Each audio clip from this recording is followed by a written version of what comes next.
Welcome back. This is Daybreak, and thank you for staying with us. The hashtag on X is Daybreak. The SMS code is 22422 at Citizen TV Kenya and at Ayub Abdikadir. With me in studio is the Gatanga lawmaker, Edward Morio Wakili. Thank you for making time for the broadcast. Happy New Year. Happy New Year, Abdikadir, and I'm sure you started the year very well. Very well indeed. We are very optimistic that this year will be much better than last year. Okay. And thanks for invite. Asante. And happy New Year to all our viewers. We look forward to that and a productive year ahead. Also in studio with us is Narok County Senator Ledama Olekina. Good morning, Senator. Good morning. How are you doing? Thanks for your time. Very good. Thank you. New look as well. It's a new year. It's a new year with a new look. Okay. Thank you. Let's begin. Of course, we'll be taking a look at the year ahead and some of the major pronouncements on New Year's Eve by the President. But before that, let's start off with what will be the major activity of the day today. On the front pages of the papers, Cash Crunch says the Daily Nation, as schools reopen, head teachers of public institutions are worried lot, says the paper, as learning resumes after a 60-day break because the money that was disbursed by the government last week is yet to hit their accounts. Meanwhile, some secondary schools, according to the paper, have moved to increase fees, further burdening parents who are struggling under the cloud of hard economic times. The same is also on the front page of the Standard. Trouble in the education sector, says the paper. Schools reopen today while facing numerous difficulties, mainly inadequate funding, crowding, insufficient number of teachers, and weary staff mulling a strike of a litany of grievances, and asks the question, will the Ministry of Education step up to the challenge, on pages number 4 and 5. Coming to you first, Honorable Morio. The government says the money has been released, but the stakeholders, and to be specific, head teachers of schools across the country, say the money has not yet hit the accounts of schools across the country. Seems that we are in the crisis, even as the new calendar begins for schools across the country. Thank you, Ayub. I think, first of all, we need to be looking things not from negativity, but from positivity in this sense. We need to look at things from a glass half full, not half empty. The fact that the government released over that billion last week, I think on Wednesday, to support the learning of our institutions, I think is a very positive aspect. So the issue here with what you're talking about is whether that money has hit the account or not. And for sure, there's no way the government can say the money has been released and the fact that it has not been released. So it's purely a matter of what you call the banking issues, whether the money has gone to the respective accounts of the respective schools. But I'm sure before the end of this week, after the school have resumed, I'm 100% sure that money will be in the account. But maybe more said to this. There is a conversation about taxation in this country. And when, as Kenyans, we talk about taxation, we only talk about money getting out of our pockets, including myself. But we do not factor the fact, we do not put the fact that that money goes to pay for schools, for education. That money goes to pay for the health sector. That money goes to pay the police. That money goes to make sure that there is proper governance. The government has been well supported by this money. So, and I think that's the crunch of the matter. So that when we say nobody wants to be taxed, but again at the same time everybody wants services, where would those services come if there's no taxation? The challenge has been that over the years.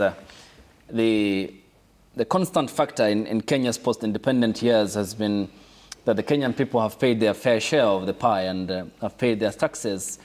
And the lacking aspect about why there seems to be still a wanting scenario in the cases of education, healthcare, and infrastructure is because the leadership has failed over the years to work with the taxes that the Kenyan people have paid in large aspects. And therefore, how then do we sort out this mess? Because education has the biggest budget, for example, in the current financial year, which is ongoing, but still we are facing difficulties of running institutions across the country.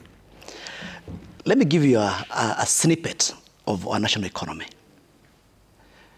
Currently, the government is able to raise about 2.8 trillion in terms of revenue. Our debt, external debt and internal debt, stands at close to about 10 trillion. We spent between 1.6 trillion and 1.8 trillion to repay that debt. So what you find is that bottom line, you are left with close to about $1 trillion to be able to manage all the expenses of this country. With a budget of 3 trillion, it means the government there's a fiscal deficit of about 2 trillion, by give and take. Okay. Now, where does the rain start beating us? And I think it's important that we also be, as a legislature, we tell the Kenyans the truth. And this is a key thing. Prior to 2010 Constitution, the government structure were extremely lean. And that's why you find people saying that Kibaki did very well. It's true, because the government was very lean. What happened to the 2010 Constitution? What happened is that there was a bloated governance to an extent. The new Constitution came up with a bloated governance, but without a structure on how those governance are supposed to be funded. For example, there was no Supreme Court. Now there's a Supreme Court. I mean, there was no county government. Now we have a county government. We've talked about 400 billion every year to support the counties. Okay. Now, allow me to finish, yes. And I won't take long. The fact that we came up with a new constitution with expanded governance without an equally policies to be able to fund those institutions, that is where the strain started beating us. But you understand, when the Constitution 2010 was conceptualized, there were also the financial estimates out as to what goes where and for what purpose. For example, the counties that you have mentioned. I mean, picking out on the Supreme Court, which largely has how many judges if the bench is fully constituted, yet the Grand Coalition government of President Kibaki and the Prime Minister Raila Odinga then had more than 40 assistant ministers. I mean, you're laying the blame where it isn't supposed to be, is it? And running away from the fact that there's a leadership failure in this country of failing to address issues of the public, and this responsibility falls on each side of the political divide, be it the opposition and the government. You know, Abdikadir, I was building a scenario for you to be able to understand where the rain started beating us. 2010 Constitution came with a huge governance structure to be financed. In the same government, in the same economy. Okay. That's number one. What did the Uhuru government did from 2019 to 2022? Borrowing, to be able to fund all those kind of expenditure. Now, therefore, if you borrow then, there must be consequences of payment. And therefore, my point here is very simple. We are at a situation whereby we need to relook again at our structure of governance and ask ourselves, can we be able to afford? Or we relook at our, what you call, our mechanics of generating revenue. So at least we can be able to manage these extra expanded government. Today, we have close to about 20 commissioners, permanent commissions. Okay. Let me just we'll talk about the question of corruption and why there needs to be the sealing of the loopholes of the resources, because we'll be talking more about that and what lies in between as to the reports by the Auditor General and the control of budget. Senator Ledama Olekina, coming to you, setting up our education sector, healthcare, I mean, infrastructure, these are basic things that the Kenyan people must have. And there seems to be a failure ever since independence as to why our education sector is wanting, why our healthcare sector is sick by itself, it's unhealthy to that extent. And there's a continued corruption on both ends. The head teachers say there's no money. The government says money has been released and schools are reopening. More than 1.2 million learners pioneer in the CBC will be joining grade 8 today. And there's a cloud of uncertainty hanging over their heads. Abdikadir, let me just put it this way. There's absolutely no way the center can hold when the forces that are supposed to be bringing order are failing to do so. My dear brother here has spoken about the 2010 Constitution. We're in 2024. We had 10 good years of growth during President Uhuru Kenyatta's tenure. And truth be told, all these problems we are getting right now is because of lack of competency in the current administration. When you talk about taxation, in this country today, you have to have policies that are clearly defined, not policies that are unstable, whereby as an investor or as a businessman, if you are to import commodities from different countries, you're not so sure by the time that ship docks what taxes are going to be introduced. So the problem is this. We have an incompetent administration, which is coupled with the fact that there is greed for personal wealth, you know, such that people do not really look at the citizens who elected them. The other big problem that we're facing in this country, and that's why I'm saying the center cannot hold, is because this country and the leadership has now turned to be a puppet of the IMF and the World Bank. All these structural adjustment policies are known to destroy countries. There's not a single country where the IMF has been pushing for legislation right, left, and center where it has succeeded. We are failing. We're failing because we are being controlled by the outside, but not from within. We have not been able to realign our own existing resources. Every so often, you know, there are legislation that comes in. Some as ludicrous as saying that you now want to start taxing farmers. You know, a farmer who is in the rural area, who has no clue how much you've borrowed. You've not been clear to say this is the direction we are taking. Every so often, this cabinet secretary releases their own policies. They say this is what we're going to do. They keep on lying. The legislative arm of government, you know, constantly, and in fact, the member of parliament here can attest to that, are always crying that things have changed drastically, such that they don't even have bursaries. They don't have their CDF kitty release. They're always threatening that they will shut down parliament because of, you know, because of all those problems. So the issue here is this. When my brother talks about Kenyans paying taxes, every Kenyan loves to pay taxes, you know, but there's only so much that you can be able to tax. In fact, Kenyans are now begging and saying, what you do, you take our salary and give us the taxes as our salary. Because people do not have the way forward. We have problems. Let me tell you, Abdikadir, what is happening. The policies of this government, and when you look at even county governments at the same place, they are borrowing. Some of them are borrowing from those policies, and they are ending up chasing away investors. Right now, as you know, Kenyans are facing a period where unemployment will skyrocket. Poverty levels will skyrocket. And that is exactly where the IMF and the World Bank want us to be. The president talks about issues that, oh, the opposition keeps on talking about what we are doing wrong, and they don't come up with suggestions. Today, I'll be very fair, and I'll say, listen, I think you need to sit down and really think what happened in the last 10 years of Uhuru, what happened during the time of Kibaki. You know, we are referring, when Kibaki took over, you know, government, it would be justifiable to say that he took over the country which was broke, but he was able to realign the existing resources, not always to keep on blaming. You cannot keep on waking up, you know, and acting as if you are the alpha and the omega. You know, the reason why there are three distinct arms of government is so that they can be able to check each other. When you talk about the education sector as an example, you know, it would be prudent for the executive to sit down with the legislative arm of government and look at the legislation process. But today, let me tell you what happens. It is executive who draft legislations. You talked about the healthcare. The laws that have been passed, that have been questioned in court, were drafted by the executive arm of government. And the ministry drafted them, brought them, and within a fortnight, you are forced to make sure that they are ascended into law. Which ought not to be the case.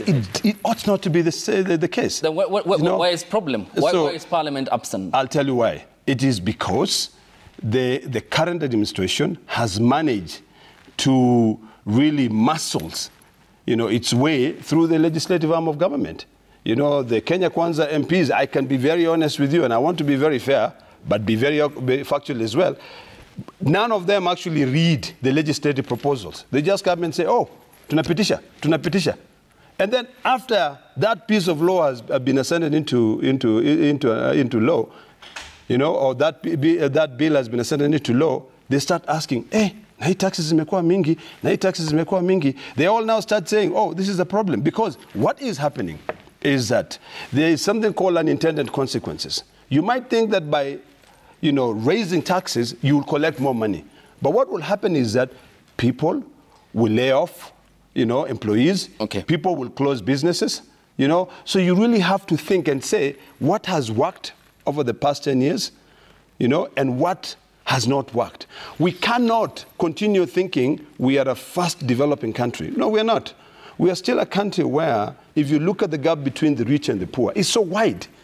What we are now doing is that we are widening that gap and doing away with the middle class. Okay. Kibaki brought up the middle class, built up the middle class. That's when you saw people now starting driving vehicles, having mortgages. What Ruto is doing now is taking us back to an era where it was the rich versus the poor. No more middle class. Okay. And we'll talk because we can't talk about our governance model and with the 10 years of President Kenyatta in absentia, because it's very critical. We point out some of the misgovernance that happened over the years, of course, including and relating to the rule of law, governance, constitutionalism, the borrowing you talked about, and we'll be talking about that in regards to our governance model. Honorable Murio, coming to you as a finish up on this, and this as schools reopen. The question about the reduction of subjects across board and now into the new curriculum. Is this the fix to our problem? Is this the education system that can drive the country's economic growth from where you sit? Abdikadir, as you know, when the Kenya Kwanza government came in, it found a system called CBC, which was introduced about 2 years ahead. And of course, that system had a number of challenges. And one of the key challenges is that it was imposed without proper public participation. The teachers were not involved, the parents were not involved, the stakeholders were not involved, the industry, which absorbs the students, was not involved. And what the new government did, it came up, set a commission to relook again and see how best we can go about this new system and be able, hopefully, along the way, carry all the views of everybody and have an objective to be able to make sure that the education system is responsive to the economic needs of our people. And they made it of our recommendations. One of them is keeping the junior secondary schools, not in secondary schools because of the cost implication of building new classes in secondary school, but keeping it in primary school. The other recommendation is what you have talked about right now, about the reduction of the subject, because again, if you look at the number of subjects that the school children, the school going kids are going through, there are many, and again, we want to create to come up with education which is responsive to the current needs of the country, and hence the reason for the reduction of the number of subjects. But maybe let me also, it's important that when my colleague Lendama says something which is key to this debate, I need to put things clear. Number one, I want to say that the Kenya Kwanza government, though I'm not their spokesman, I'm a member of parliament for Gatanga constituency, but I'm part and parcel of that government, is not clueless. The president has put the right framework, and the framework has started yielding results. You saw the other day, Abdikadir, that the World Bank reported that Kenya growth is growing at 5.9% growth in terms of GDP. The inflation has come down from 7.7% to about 6%. That's a key indicators of policies which are right. So when Senator Dama says the government is clueless, I think it's a bit unfair. We'll talk about that. No. But Abdikadir, it is only fair. We'll talk. Abdikadir, is what I said that. It is only fair. We'll talk at length about government. But let me just say, it is only fair to put things into perspective. Yes. You see, there's a saying that Kenyans have. They say that kwa ground, vitu ni different. Things are different in the ground. We cannot be duped by an institution that wants to impoverish this country to believe that the report they come up with is what is actually the truth. What the IMF is doing He's baiting. He's just saying, look, we want you to have more money because we don't want you to have any control. So we're going to come up with, with reports that says that your inflation is reducing. But the truth of the matter is that Kenyans are hurting. There is stifling of innovations. There's no more, there's actually a brain drain. And, the reason why I'm saying it is clueless is because if I was the president of this country, I would not be giving a press statement and saying the way I've been able to, to get jobs abroad for Kenyans. That's a brain drain. I should be focusing on local solutions for our local problems. So, the thing is, my brother here can try to justify why they are failing but by saying that they are not clueless, but the fact is, Vituko ground ni different. Okay, okay, Senator and Honorable Edward Murio, when we get back from the break, we'll be turning our attention to that effect on the separation of powers and New Year's Eve message by President William Ruto, and the week thereafter following his statements on the judiciary, and yesterday clamping down on the attacks. According to the papers this morning, he was in the county of Uasin Gishu. We'll talk about everything in regards to the report by the Kenya Institute of Public Policy and Research Analysis, the report by the Central Bank of Kenya to that effect of our economic policies, and what the terms as the grappling with the rise of the number of people whose wages and salaries are far below the minimum required to meet the basic needs of food, shelter and clothing. The hashtag on X is Daybreak. The SMS code is 22422 at Citizen TV Kenya and at Ayub Abdikadir. When we get back from the break, we'll be talking about the Kenya's constitutional order and the statements made by the president, and then thereafter, a cross-section of leaders, including both in government and the opposition. I'll be taking the accounts of Senator Ledama Ole Kina and Edward Murio when we get back from the break to that effect here on the broadcast. Stay tuned.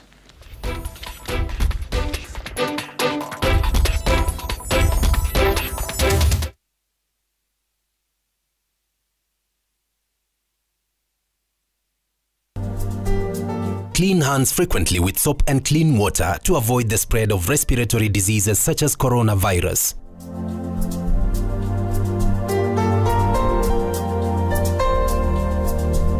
Dettol soap with germ defense gives you protection. When it's cold, germs are transferred in different ways, and Dettol soap's germ defense protects you from up to 100 illness-causing germs. Be Dettol sure.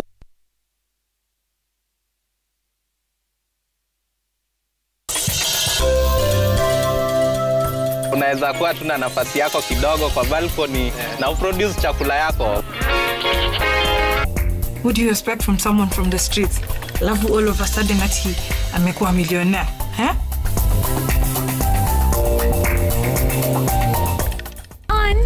Please nitumie saa hizi. Wanataka kuchukua simu yangu. Are you receiving unknown calls or SMSs? Stop. Jiulize, ni ukweli ama ni con? Report conmen. SMS their number to 333.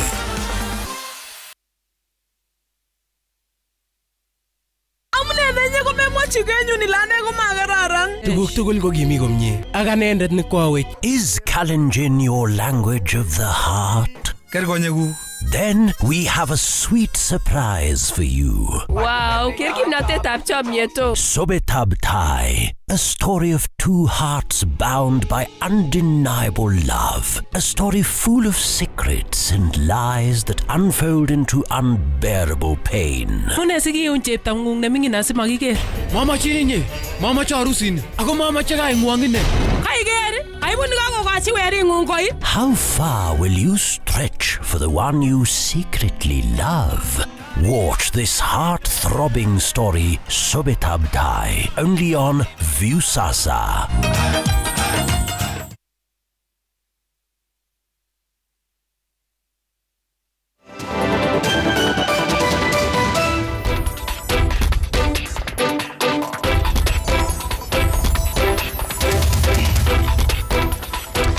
Welcome back. This is Daybreak, and thank you for staying with us.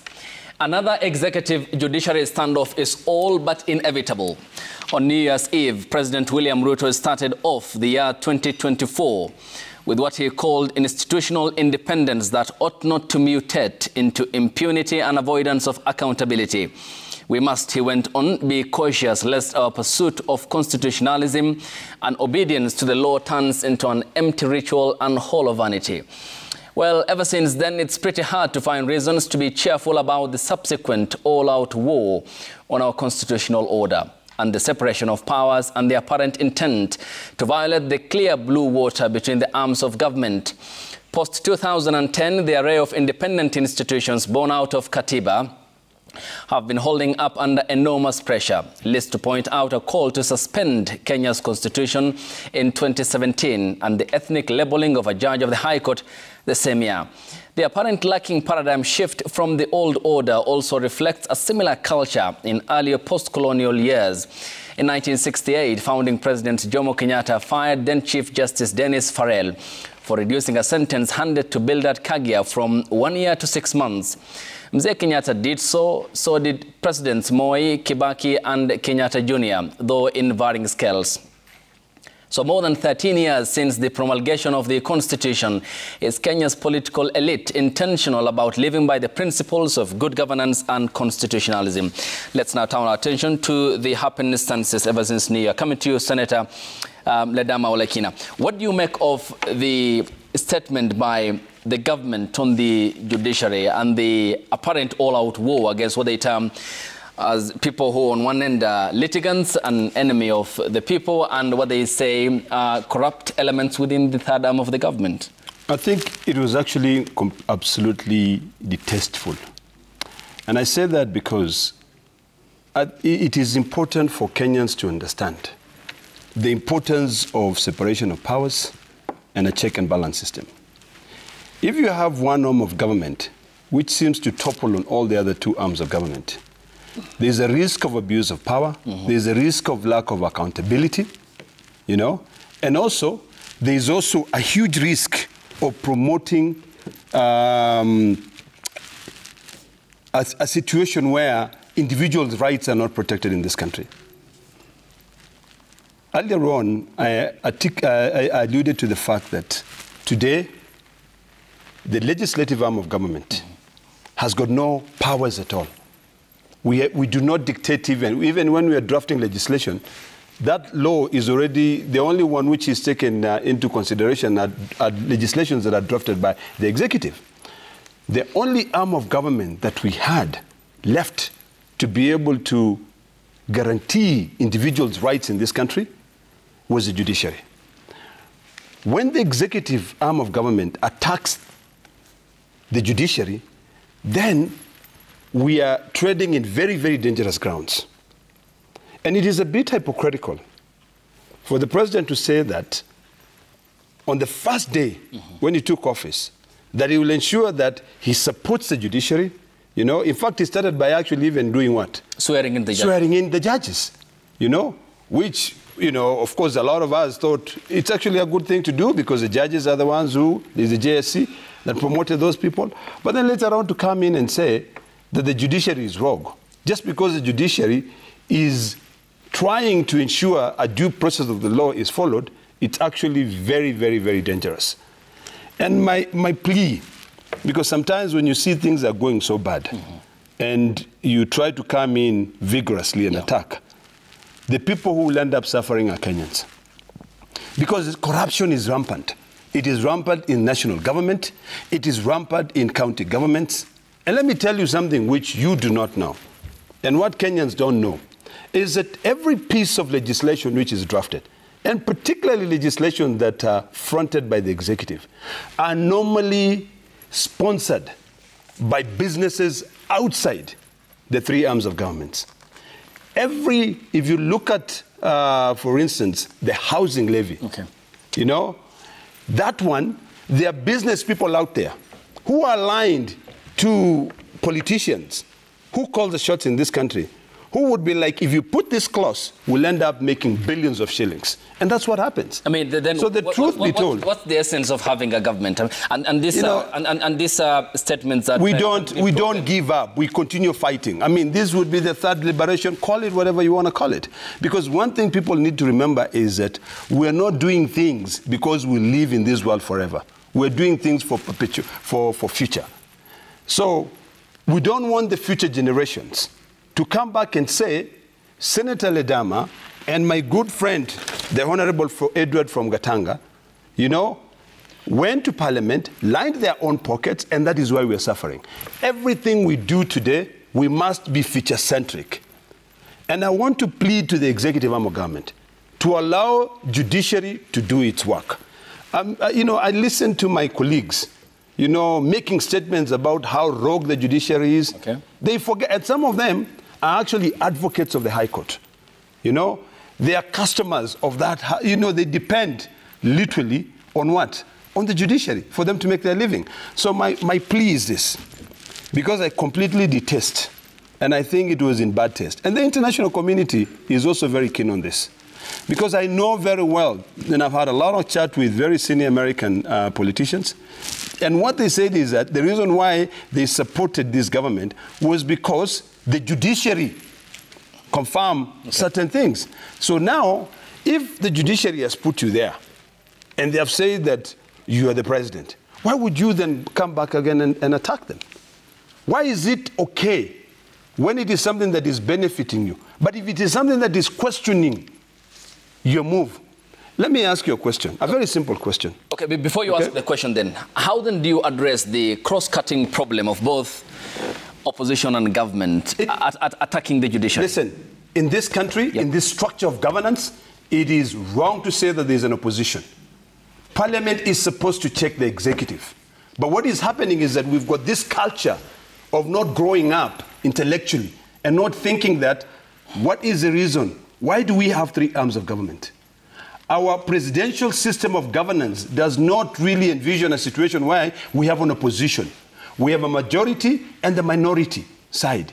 When we have the majority and the minority side, it behooves us, the minority, to convince the majority that what they're doing is wrong in Parliament, so that we have one voice. Then why this notion? Okay, why then, Senator, the abject failure by Parliament, where both of you sit, in championing for the interests of the Mwananchi rather than being the cheerleaders of your political party leadership, and in respect to both of you? I'll put it in black and white. Okay. It is because most of us do not seek leadership position to be able to go there and become the real ombudspersons of the citizens. We seek leadership positions because we want to line our own pockets. And because we cannot stand up and say this is wrong. I will be very honest with you. If you are supported, you are promoted, and you're given an opportunity to serve the country, the first thing your loyalty must always fall on those people who cast their votes, but not on your party. And I'll be very honest with that. Because ultimately, if you see that your party is putting you somewhere where you may not even be re-elected to come back to office, and you will see what will happen. Kenyans out there are pissed off, because what they're saying is that we elected you as a member of Parliament. You go there and you defend us. Right now, the overtaxation, the brain drain, the challenges that Kenyans are facing, no one is talking for them. Okay. Kenya Kwanza, which is in government, you will be surprised. In fact, what they're doing is that they are trying to blindfold Kenyans and make Kenyans sort of like not see their problems by promoting sport activities. All cabinet secretaries now are doing, sort of like sports events, giving out cash. The same members of Parliament from Kenya Kwanza are doing the same thing. What we need to do is to create an enabling environment, a good environment where businesses thrive. Right now, businesses are dying. Right now, Kenyans are suffering. And it is because one arm of government wants to topple on two other arms of governments. If the executive would just allow the other two arms of government to be independent. Thank you. And that is where you, the leaders, have failed. Of course, we'll keep fighting. The majority will always have their way. But we'll have our say. Okay. Honorable Murio, coming to you. I mean, when we'll be talking at length about that. And what do you make as a lawyer, of course, of the statements that have been coming in the past 1 week in regards to the New Year's Eve address by the president, who called for what he said is constitutionalism and the rule of law, calling out the third arm of the government and amplifying the same in Nyandarua County during the burial of the Senator Medhu's father. And then thereafter, the litany of attacks by Kenya Kwanza leaders on the third arm of the government. Ayub, we have a constitution which provides for check and balance by having three arms of government: the judiciary, the legislature, and the executive. And as a constitutional lawyer, the spirit behind that provision is for check and balance. Is for check and balance, no dominance. The judiciary is checking on the excesses of the executive. The legislature is checking on the excesses of the judiciary. And therefore, the three arms of government check each other. Now, I do not understand where there is a furrow if a president wakes up and said, as an executive says, points a finger and says, look, judiciary, you are out of order. Because number one, the three arms of government are supposed to check each other on the excesses. Remember, absolute power corrupts absolutely. And therefore, even judiciary is not made of angels. So if they are left on their own volley, of course, there will be avalanche of issues like the ones we have seen right now. That's number one. Number two, Article 33 gives every Kenyan, including the president, a right to express themselves and talk about the national discourse on what's going on and point out where there are issues. Where is there an issue? It's good when everybody else is bashing the executive, but it's wrong for the president to say, look, this arm of government is out of order. I think we need to be balanced, because the rights, your rights does not override mine. And therefore, everybody has the right to be able to express themselves. And in this instance, the president says very clearly, number one, I was elected on a manifesto which says, number one, I'll provide housing. Number two, I'll provide universal health. And on that account, I was elected as a president. On my journey to implement that, the third arm of government, the judiciary, has come to put everything on hold. Put yourself in the shoes of the president. You wanted him to keep quiet? Okay. And the point is very simple here. So who checks? Yes. And this is very important, Abdikadir. Who checks? The judiciary checks the executive. Okay. But who checks the judiciary? It is us, members of parliament. It's us, elected members. It is the president, it's the executive. Why? Because the rights of the judiciary is not absolute. Okay. You said, your wording and 33, freedom of expression, you talked about that any Kenyan can express him or herself. So your wordings were that the president was just concerned about the judiciary. So let's hear his wording. And this is what the president said in Nyandarua County on the first Sunday of the year 2024, when he attended the burial of Senator Medhu's father in the county of Nyandarua. That is Ruto on judiciary.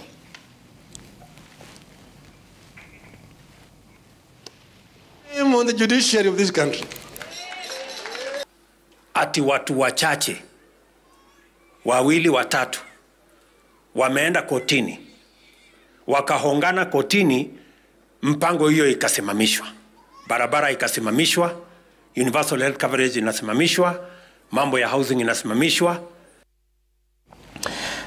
So he talked about at length, we'll be getting the second soundbite, about bribe taking and also blaming the litigants who move to court who also have rights.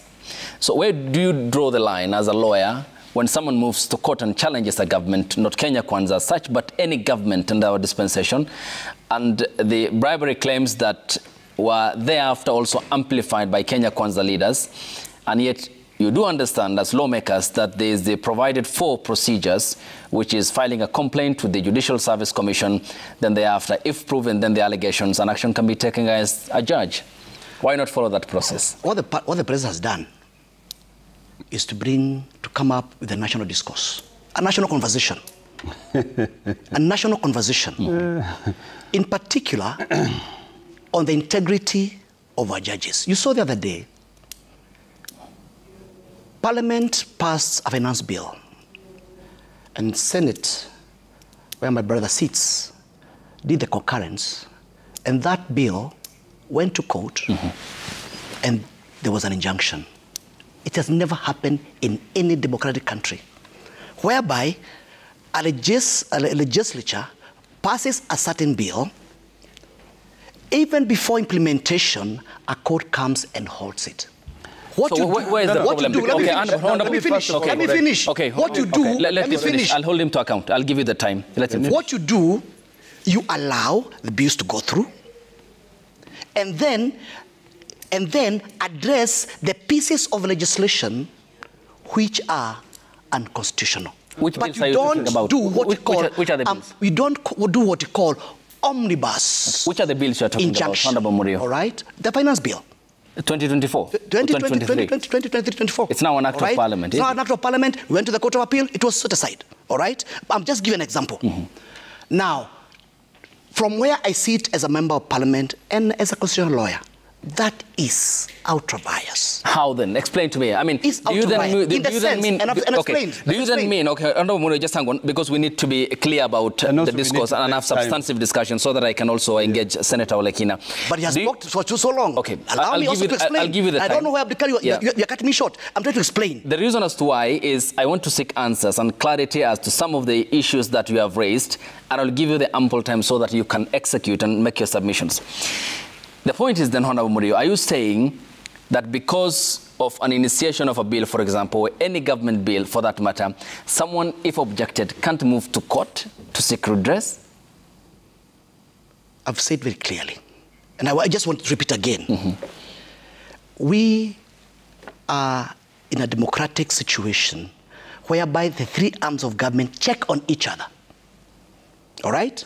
And I was to give an example and say, look, the other day, the judge threw an omnibus injunction against a bill of parliament, even before it has been assented. Now, it means, now, to me, as from a legal perspective, that was totally out of order. Which are you referring to? I'm talking about the finance bill. The finance bill? Yes. But eventually, we went back to court, went to appeal, it was set aside, all right? I'm trying to point out the follies or inadequacies in the judiciary. That's number one. Number two, if the three arms of government checks on each other, who checks the judiciary? As a lawyer, who checks the judiciary? Answer the question. Answer the question. Who checks the judiciary? And what was the question? It's a rhetoric question. It's as if whatever comes from the judiciary is holier than thou. Remember, judiciary is made of men and women like you and me. And the spirit, let me finish, and the spirit of the Constitution, the spirit of the Constitution is to, number one, to make sure that the three arms of government check each other. You have made that point over and over. I mean, to be fair to you, Honorable Murio. I'm coming home. They check each other. Now, therefore, when the executive raises and says, look, judiciary, you are out of order. You are frustrating and forestalling, and you have become an active judiciary. You are frustrating the will of the people by the virtue of the mandate. I was given by the people. I'm asking a question, Ayub. What is wrong with that? Okay, Honorable Murio, Senator, I'll give you the ample time. It's a national discourse. The point is then, Honorable Murio. We are here, the point is very simple. Let me finish. Away from, I don't know why Ayub are interjecting. Okay, Honorable Murio, to be respectful to you, away from the semantic version of the question, I want you to answer the substantive question that I have raised. The issue is now about bribe allegations that were raised and concerns that you, the government, have over litigation processes. On the bribe allegation, you are a constitutional lawyer. Why not activate the process as laid out in the Constitution against judges who you think or you allege are engaged in bribe and therefore are stalling government projects? I don't think the president in his pronouncement has a problem with the judiciary as such. I don't think the president has an issue on issue about going to court about corruption, this kind of thing. But what he's saying long and short is this. I will not obey orders for the following reasons. One of them, as he has alleged, there is corruption in the judiciary, and a few people are going to court to file those cases to frustrate his agenda. Remember, when the opposition fails in their role as a watchdog of the common person or as a government in waiting, what do? They go to the judiciary, and it's their right. And therefore, what I'm trying to say long and short is that he has a right to call the judiciary to order. But not saying he will disobey court orders, as you said. Remember, he has sworn.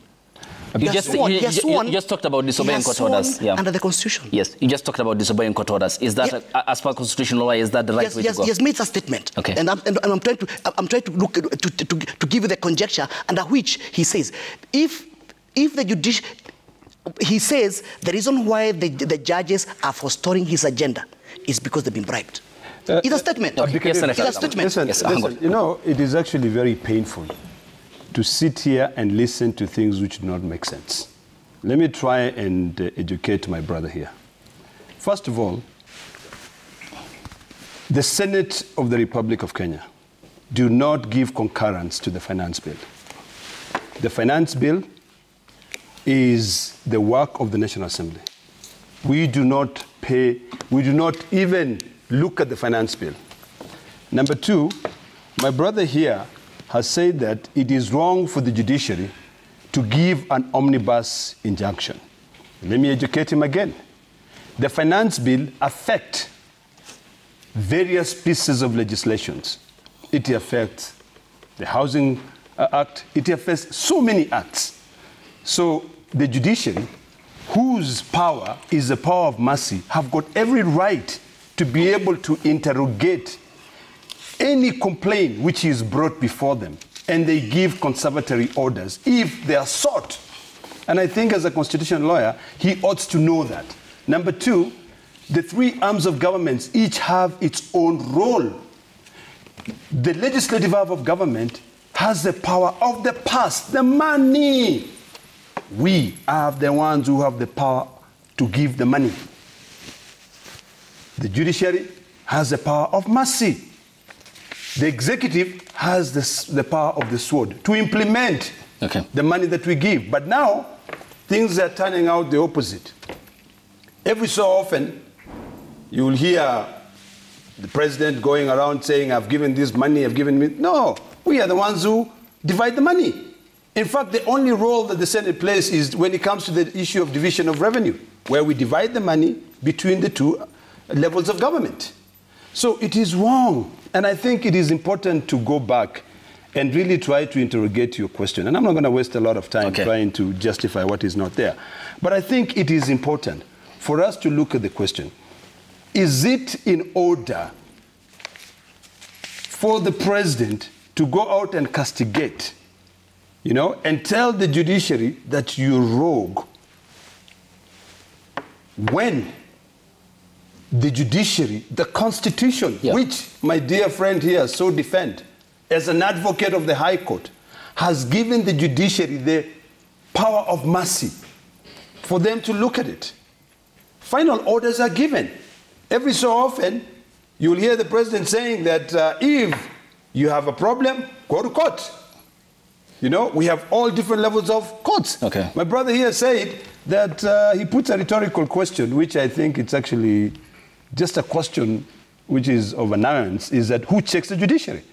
There are different levels of judiciary. You start with the Superior Court. You can even start with the Magistrate Court if it's a criminal matter. You go to the High Court. You go to the Court of Appeal. And then you go to the Supreme Court. Yes, they are human beings. But honestly, there's absolutely no way that all these good men and women who are educated like him, who have gone through and who value this country, can really all go sit down and expect like some corrupt fellow to come in and bribe them from one level all the way to the other. I think it is wrong. And in fact, what we ought to do, because it is important that we give solutions, if the executive feels like the judiciary is failing in its job, the first thing to do is to call for a meeting. Sit down with the Chief Justice and say, what seems to be the problem? Why are cases taking so long? The simple answer is that First of all, we are understaffed. We have no money. Okay. You know, Parliament should do its job.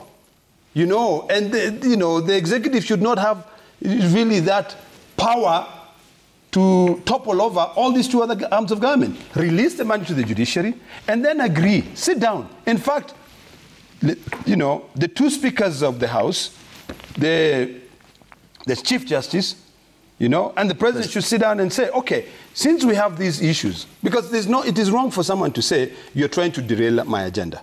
Trying to derail my agenda. You know, the reason why these fingers are not equal is because there's no one head, one single mind that has got the monopoly of all. Oh, let me finish. I please, said I'm not going to be too long. Yeah, you know? proceed. You know, you don't have the monopoly of knowing everything. You know, you sit down, you look at it. If the matters are taking too long, you know, you can interrogate the conservatory orders that have been given. You know, before, in the last parliament, we went to court and we challenged the issue of omnibus bills. And when we did, a lot of those laws which had been passed by an omnibus amendment were considered unconstitutional. So the issue here is to look at and say, okay, this omnibus injunction that my brother is against is to say, what can you allow us to go on here? What can you allow us to proceed with this in a very mature, you know, environment? Okay. The concern is that Senator Ledamo Lekina, the opposition, or let me say, the Azimio coalition party is not an exception when it comes to the third arm of the government and also the language used by your party leader when it comes to the top court in the country. I mean, why is it then that the third arm of the government is certainly a punching bag for Kenya's political class? I don't think so. I don't believe that. I think every individual has got a right to raise their concerns when they completely feel that they are being treated unfairly. And that does not mean that it is the position of every single person in that political affiliation or that political party. The issue for me, and I stand with my own 2 feet, and I will say that we've got to respect each arm of government. You know, whether I agree with the Kenya Kwanza government, you know, William Ruto is the current president. You know, whether I agree with him or not, you know, I'll have to respect him as for the presidency. Do I agree with his policies? No, because it is causing a lot of disarray. It is making people not have focus. We are not sure. There's no businesses which are sure in this country. You know, we are facing it. My friend, if I give you my phone, you'll cry every single day. Help me, I have this problem, and we have institutions that should be able to do that. And this thing is trickling down to county governments. We're coming up with policies. My own county of Narok is a problem. It is coming up with policies that is going to be chasing away all investors. We'll come to the general, get back to that. General government. Yeah. Here, for me to finish. Yeah. On the separation of powers and constitutionalism. Yes. We must respect the separation. Thank you. I then ask you whether you agree with this statement made by your party leader. So let's get this soundbite by Raila Odinga. He spoke about the Supreme Court upholding of President Ruto's election in 2022, and this is what Odinga said. Shame on the judiciary of this country. And I see them protesting and trying to give threats, and people, we will talk. The constitution of this country gives power to the people of Kenya. And all those other people exercising power are exercising donated power. So the judiciary is no exception. If they become rogue, we have power as the people of this country to reform them and send them home. We can lead a 1 million march to the judiciary to say, kwendeni nyumbani. And we have a right as a people not to agree with bad rulings of the judiciary. We're not going to allow judiciary to become a dictator in our country. I mean, the language on the government side, Honorable Lekina, it's bribe taking, it's a problem about the litigation process, concerned about people who have been now labeled as enemies of the people. The opposition leader disagreed with the outcome of the Supreme Court. Look at the language, dictatorship, rogue. I mean, do you agree with him? I think I just put it very clearly. I said every citizen, every human being has got a right to raise their concerns when they feel aggrieved. Was I happy with the decision of the Supreme Court, the language used in the ruling, hot air, and all these other things, having looked at the evidence? No, I was not, you know? But I think it is also a little bit unfair for us to get a snippet of the press conference that His Excellency Raila Amolo Odinga gave. And then now you put me, you know, in the defense, asking me whether I agree or not.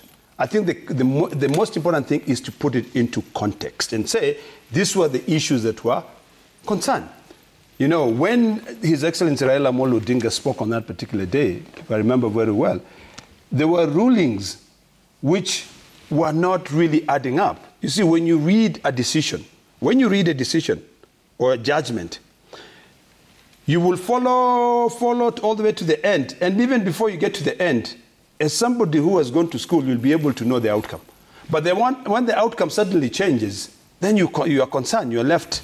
You cannot compare apples to apples. You know, you cannot compare apples to apples.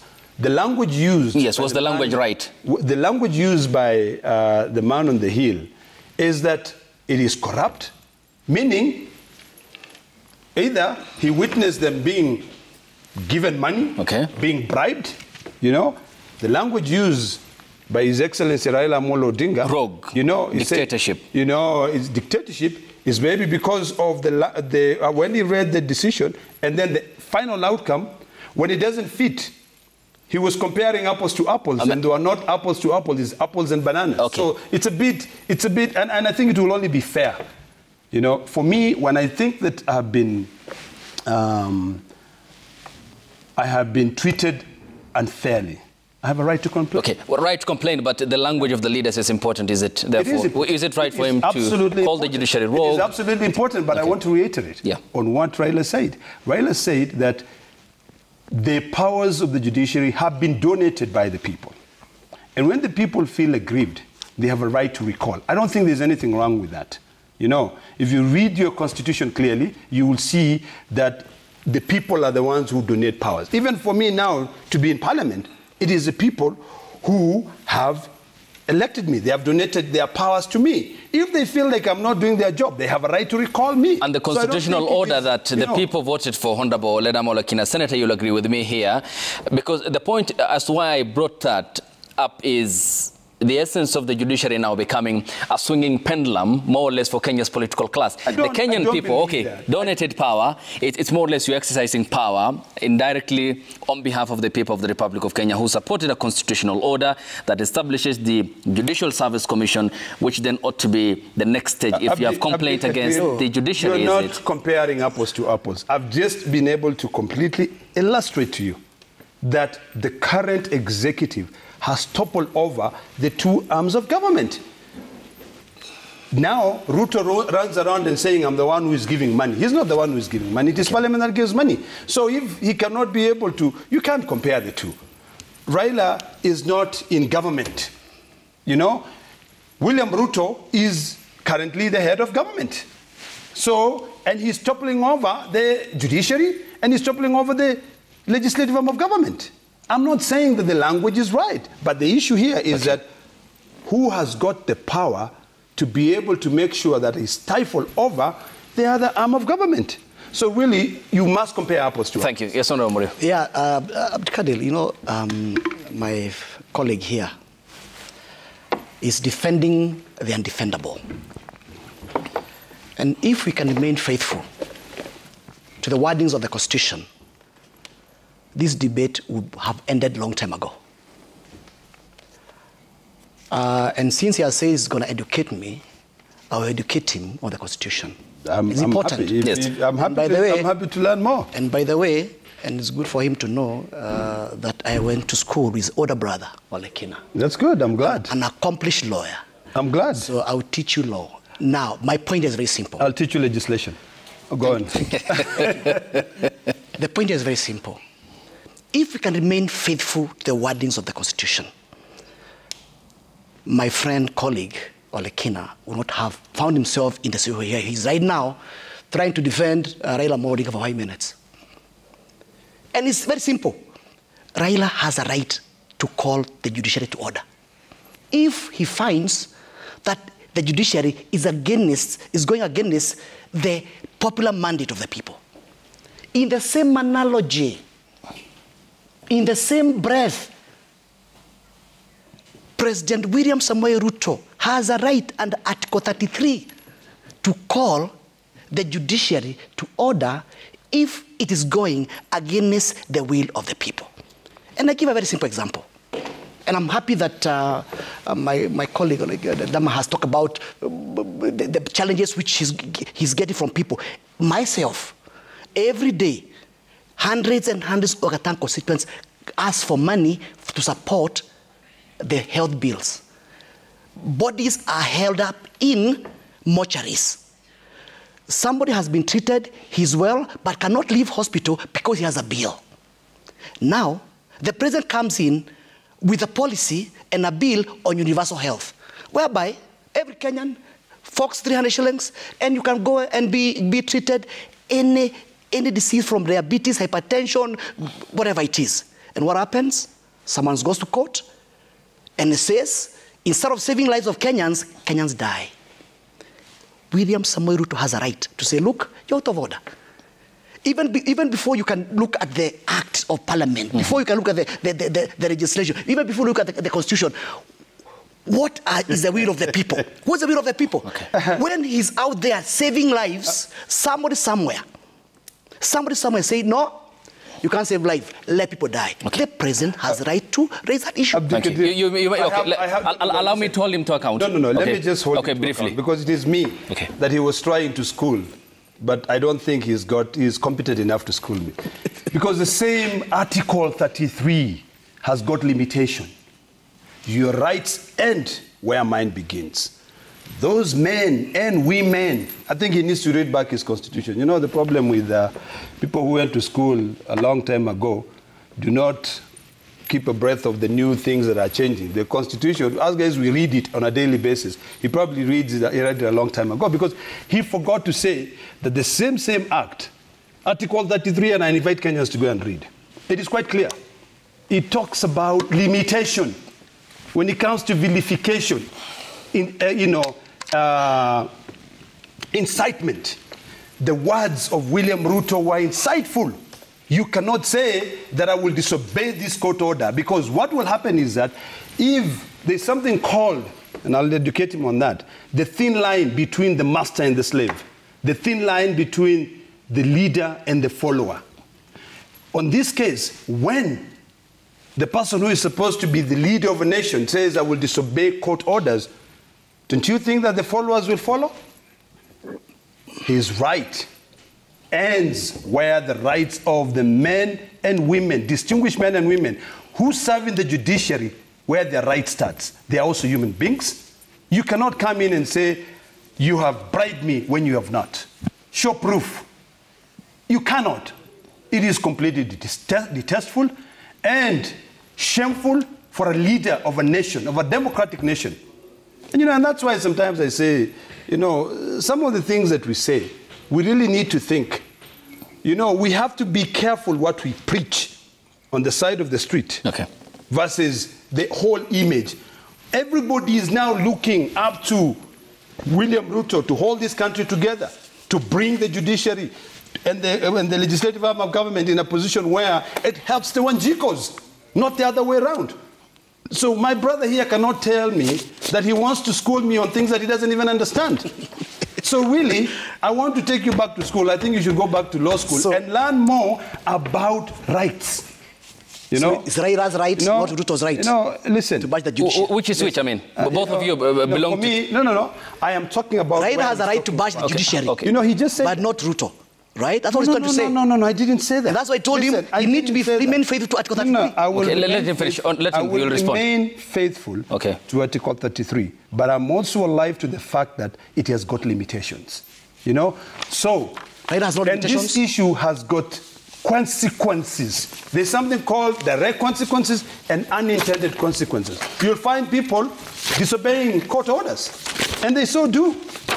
You know, really, we cannot act as if we are living in a barbaric nation. Okay, but the challenge is, Honorable Lekina and Honorable Morio, you both as lawmakers agree with me that, and the reason is why I brought about the soundbites of the president and the ODM leader Raila Odinga. It's because of the vocal cheerleaders of both leaders who apparently seem to be irritated by the independence of our constitution. And I pointed out clearly that as much as the people of Kenya under Article 1 who are sovereign delegate that mandate, they have supported and voted for a constitutional order wherein the Judicial Service Commission is the mandated body that checks over any complaint in regards to the judges of the Supreme Court, or the judges or the members of the judiciary. I again come to you, Senator Ledama Olekina, before Honorable Morio here. You supported, for example, the Constitution of Kenya Amendment Bill 2020, is it? BBI. If history will serve me right, the BBI was a process where citizens had the final say. Citizens had the final say. I raised my views, I raised my concerns about the BBI. I was very clear. It was not my final vote which was going to determine. It was going to go to the referendum. And loyalty to the party. When you sit down and you argue and you say, okay, they always say the majority will have their way and the minority will have their say. As a minority, I had my say. And I said things that I was not happy with. And what was your say specifically? I mean, you cannot take me back now to the specifics, but I was concerned about various proposals which were being made in terms of stifling the powers of the judiciary. It's completely against that. I was concerned about, I wanted the Senate to be given more powers to be able to oversight counties. That was not, that was not taken into consideration. I was completely against the introductions of more counties. I was completely against all that. And I raised that concern. Okay. I was also completely against the amendment of the Constitution to do away with, I think, Article 121 or 123 that gives the power of the elected senator to be able to vote, as the head of the delegation in the Senate. I didn't support at all the issue of having 2 senators in a county. Okay. I thought it was a waste of money, just like I don't support the issue of CASs. It is a creation of politics. And it's very funny, my brother said that the Constitution came up with a lot of positions and that it is not lean. In fact, the Constitution envisioned a government which is lean, contrary to what he said when he was trying to defend the overtaxation. Yeah. So really, ultimately, when we sat down as a caucus, we agreed that this was the position, and we did a small vote. When we did that small vote, it was probably about maybe 4 or 5 of us who were against. So we say, look, we cannot. We have to go in as a coalition. And then ultimately, it behooves us now to be able to go out there and educate our citizens. Okay. Where the citizens, this is a matter where Parliament did not have the last say. It was the citizens under a referendum who would now call the last shot. Why do you think, despite having the long list of constitutional lawyers in your faction, that was deliberately overlooked then? It wasn't overlooked. It was not overlooked. And my brother here will agree with me, that sometimes when you look at issues, you've got to look at them broadly, not only based on the current constitutional dispensation. You've got to be a little bit future-centric and ask yourself, will this be good for the future? Is it? And remember, Constitution is a living document. It's a document that continues to be improved. And I still believe that our Constitution can be improved even much better.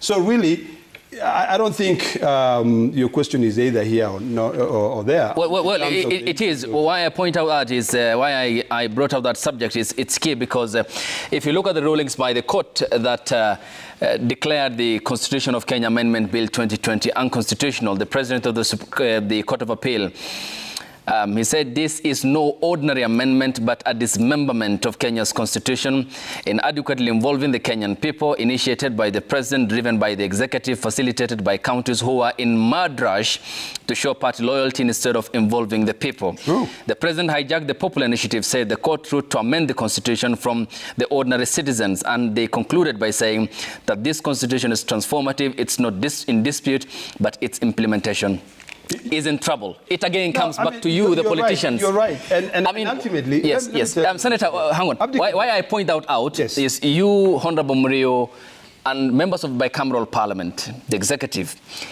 and parliament bear the ultimate responsibility to implement this constitution. Yes, we do. And there seems to be an abject failure by you, the politicians. I will actually agree with you to some extent that we have failed as the legislators. We have failed because various reasons. One, maybe we are not patient enough to be able to understand, to read the legislative process. Maybe we believe in supporting our committees to be able to do all the dirty work for us. And I think that is a point where we need to improve. You know, I do hope, though, that ultimately, being future-centric, the three arms of government can be independent, and they can be allowed to do their own work. You know, it is quite sad, and I hope that in 2024, my brother, that, and this I want to speak to my brother here, I hope that in 2024, we who have got the responsibility to check the executive can do our job without being coerced, without being pushed. You know, it actually behooves us. We owe it to the citizens of this nation to leave this country a better place than we found it. Thank you. Yes, Honorable Murio. Yeah, I think to a large extent, I oppose the BBI for the same reasons which I've alluded in your conversation over there. Because remember, there is always what you call what is written on paper and the spirit behind the change of the constitution. From the political side, it was clear that it was meant to perpetuate the regime then to the next election cycle, and to ensure that even when they leave, they still have positions inside there. And I think that's why there was a mad rush. The president took over and he ran with it and avoided Article 223, sorry, the article which provides for the parliamentary or popular initiative in terms of bringing up the constitutional amendment. But nevertheless, I think to a large extent, I would say that our constitution is not thorough-proof, and it's a living document. We keep on tickling it to be able to reach or to live to the aspirations of our people. And number one, personally, I have a serious issue in terms of the way the county government has been constituted. Over 10 years of the devolution, if you look at the amount of money which has been taken to the counties, and what has and what is on the ground, there's a serious disconnect on the money and the kind of development which are there. And purely because it is more geared towards service as opposed to development. Today, if you look at the auditor's report, it says the county government has spent only 5% on development, 95% on recurrent. Now, if that trend moves on, and yet the people of Kenya are expecting to see development, as opposed to sustaining employment in the counties, then we'll be very frustrated. The Kenyans will be very frustrated. And I think, and I like the way we have started looking at it especially for the national dialogue, where we have come up and started looking at those things. But I think also as leaders, we are a bit shy on addressing those kind of issues. Purely because of maybe political expediency and this kind of thing. It's not perfect. It should be a work in progress, and I think we need to work around it so at least it can be able to meet the people's aspiration. Thank you. Yes, Senator Olekina. I mean, you sit in a house that is a guardrail of the devolved system of governance, though this is the qualifiers a subject for another discussion. But given what we have at the moment, is our devolved system of governance fit for purpose for the past 13 years? I believe it is. I believe what we need to do And I think this also goes, directly to maybe responding to my brother on the issue of the utterances by the president, is that if we believe that a particular person, not the institution, a particular person is rogue, we go after that rogue person. With what my brother has attempted to illustrate or elaborate on how the county governments are working, it is now important for the Senate and the judiciary and also the executive to a larger extent, like the Kenya Revenue Authority, to work hand in hand. Because currently we're having a very serious problem in my own county of Narok, where decisions are being made by a family, where everything, literally everything, if it is a contract for collecting garbage, the same family which is in power. If it is a contract for collecting refuse, or, it is the same company, the same country, family. I think what we need to do, and this is where maybe I will agree with those who are coming up with a bill that says that if you are in power, your brothers and sisters should not work in that. What county governments are turned out to be now is not a place for competency. We are failing. We are failing in county governments because of the governance. And this has got to go to the citizens when they're electing their leaders. Right now, even the lawyers themselves, and I never speak on something that I have no facts. Okay. They are taking advantage of that situation. If you go to all our counties, you'll find that lawyers' bills are the highest charge on their account, which is ridiculous. And what is happening also is that when you're looking at the entire global picture, each county is trying to raise revenue. Right now, in Narok County, we are facing a serious decline on ONSO's revenue collection, because when the president is lowering the fee of citizens to be, foreigners to be able to enter this country, for us, we are tripling it. It doesn't justify. And I think it is important for public participation, because my brother here, he is not happy with the way the county governments are working. But the county governments are working that way because those who are in power, the government, are not allowing public participation. When he calls for public participation, they cherry pick who is going to go into that meeting. We're having a lot of lawsuits. Okay. And I'll finish this. We have a lot of lawsuits. And these lawsuits are they're costing our county governments a lot of money. Right now as we speak today, the federation, the Tourism Federation, or is it called what? What is it called? The Kenya Tourism Federation has sued Narok County because Narok County does not understand, how pre-sales of tickets work. It is like if you're an Arsenal fan. Yes, I do. And when the season begins, and I want to put it this way, when the season, I don't understand anything about soccer, but I will try, you'll teach me. Maybe I'll be, an Arsenal fan. But when the seasons begin, or when, tickets have now been sold for 3 years in advance, because they know how much they're supposed to pay. But when you come in the middle of the season and you arbitrarily just triple the rates, you face serious consequences. Because in other jurisdictions, like the European Union, for instance, there are laws that protects pre-sales of tickets. There are agents. We're facing a lot of challenges. So ultimately, what we need to do, and that is what I'm doing myself, instead of saying that the county is completely rogue and everything is bad, I will go after the individual who I think. And you are the senator to that effect. And that is my job. Okay, what then are you doing about all the allegations you have raised? And you see what people forget is that as a senator, you've got a copy. You don't only speak out of your mouth for no reason. You've got a copy of every single expenditure. The first thing you have the budget. The second thing you have is you've got every single expenditure which is obtained from the control of budget. Thank you. Well noted. Let's now sample the feedback and the best interest of time. Here's what we are saying on X. The hashtag is Daybreak. The SMS code is 22422 at Citizen TV Kenya and at Ayub Abdikadir.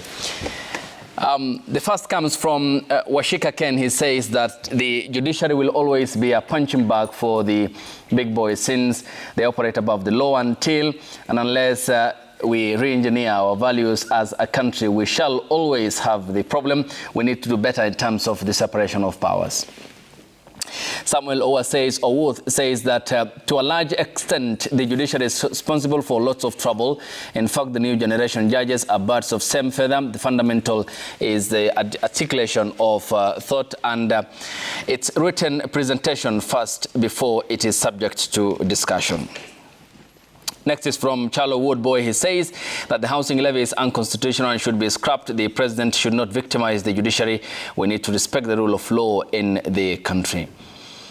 This is from an unnamed viewer. Thank you, though. Wrong politics is the reason why Kenya is not moving. Both Azimio and KK are just doing politics of 2027. President Ruto, he says, or she, had the best manifesto, but implementing it strongly. Similarly, we have a malicious opposition. The last one from Engineer Lazaro says the kind of chaos and confusion being witnessed in every sector can't be solved by the blame games. A president should reconstitute his cabinet with competent people. Supremacy battle with the judiciary only is showing desperations.